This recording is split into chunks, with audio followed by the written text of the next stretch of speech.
Okay, good morning, madam. My name is Cns Pbt, son of Coronation. My metric number is 01DDT19 F2019. Today, me and my friend going to present about problem-based task. So, Manish, you can introduce yourself. My name is Vanisraj Analaki Vincent. My matrix number is 01DDT192103. Now the presentation will be start by Dennis Paul.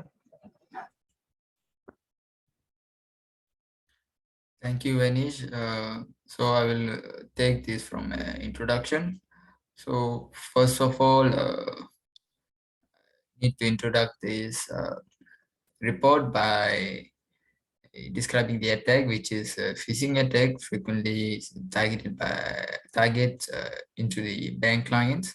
So one of them is Anis. It's all about his bank account, and he owns money in that account. So most probably the attack actors wanted to take his money from him, which by cyber attack. So specifically, we can see about about the email. So in this case, which we can see, and is received an email from a central bank of Malaysia indicating they wanted to seize his bank account. Then they wanted to know about wanted to update his bank password and something. So they sent a link to discover his personal or privacy password about the bank. So certainly we can see about the second thing is content, which is based on your experience, identify the vulnerabilities that Annie's faced. As we can see here, one of the vulnerability, we can see the lack of malware detection software system. So this is one of the big role in this case, which honeys need very convenient or very, or we can say very good software, which need to detect the attack, or we can see the attacks coming. So which he did not have actually. So second one, we can see about lack of knowledge in the network security system, which is cyber attack. So if honey is known or can differentiate about the attack or from attack and from the original bank, which is Bank National. So which bank is that? Central Bank of Malaysia. So Anis can't differentiate which is from Central Bank of Malaysia and which is attack. So he needed more knowledge in this sector, so which he doesn't have now. So lack of knowledge in network security system. So next will be lack of verification system is used. So about this, we can see here Anis doesn't have a very a good system in verification work. We can see say it as authentication in other words. So we can see here Anis have a very bad verification system that he can't see the attack by his own. So he probably needed one, a, a good one. So next about explain about the type of attacks and how it happens. So first one will be the phishing email. So as you can see here, the case, Anis uh, received email that is contain a link that can derive him into a uh, place that he also can put his password or something about the bank, central bank information about his own account, so they can take the all the information that will enter his account. So in this phishing email, we can see the threat actor post an attack or deception through an email communication, which can spoof email or fake email sent to him that maybe is actually from a random or an unworthy source. we can also they say is they are pretending to be someone or the Central Bank of Malaysia. So this one of the way that they can persuade the clients of a bank to derive them into this trap. So next about the deceptive phishing, the most prevalent sort of phishing.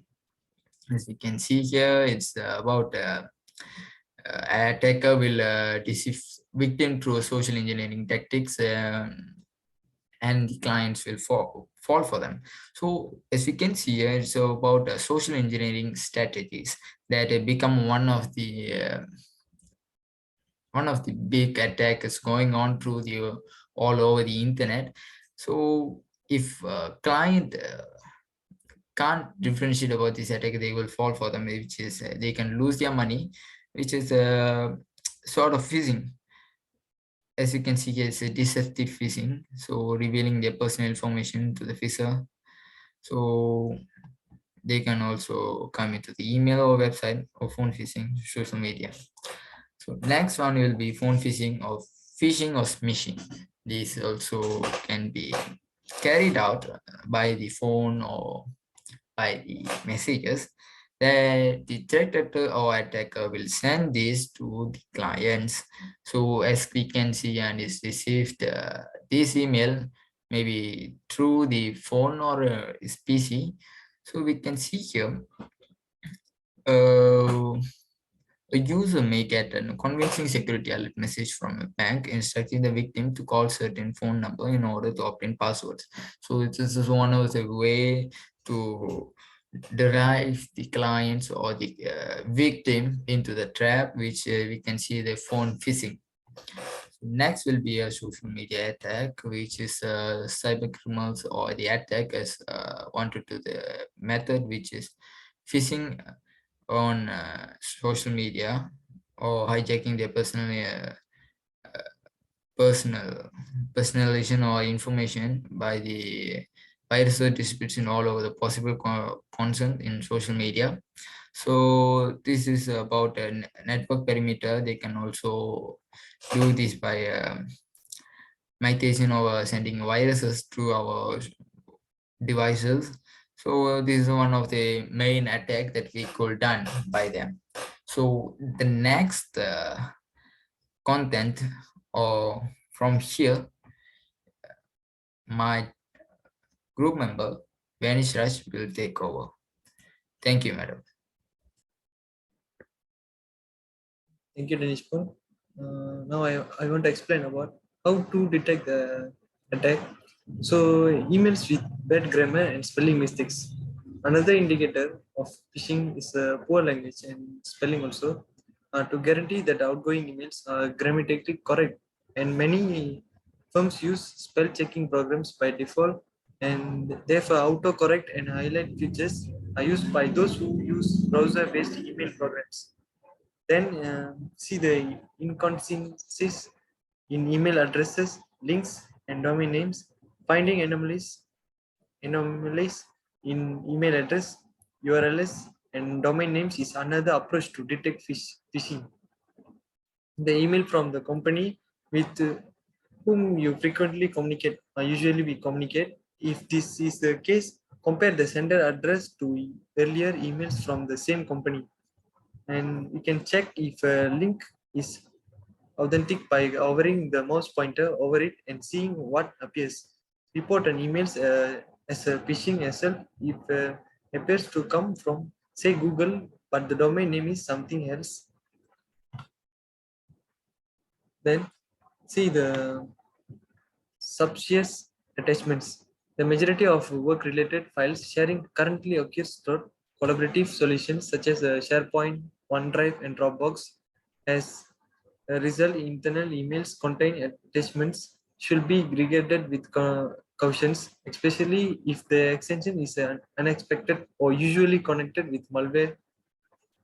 For example, zip files, Excel files, or other files also.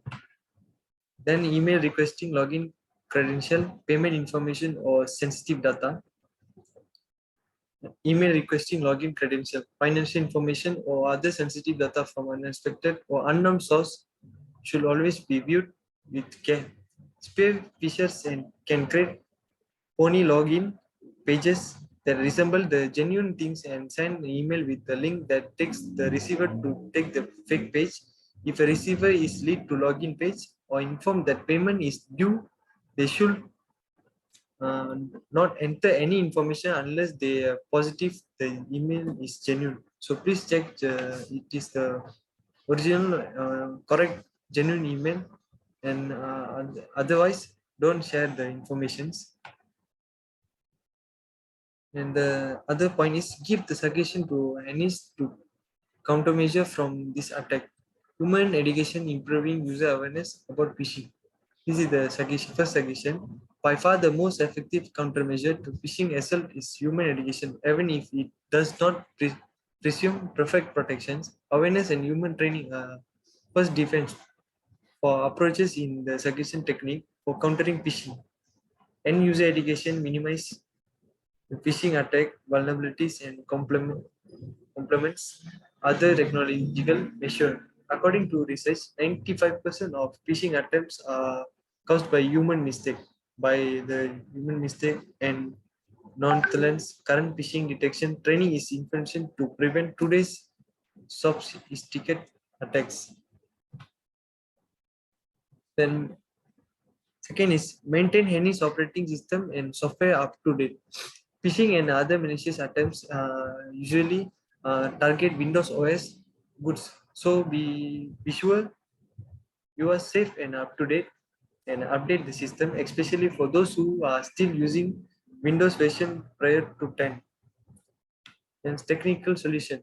There are two basic ways or solution to detecting or stopping the phishing attacks that I've proposed: non-content based solution and content based solutions. This section briefly describes both ways. Blacklist and whitelist are non-content based approaches that categorize phony emails and web pages based on information that is not part of the email or web page, such as a URL and domain name attributes.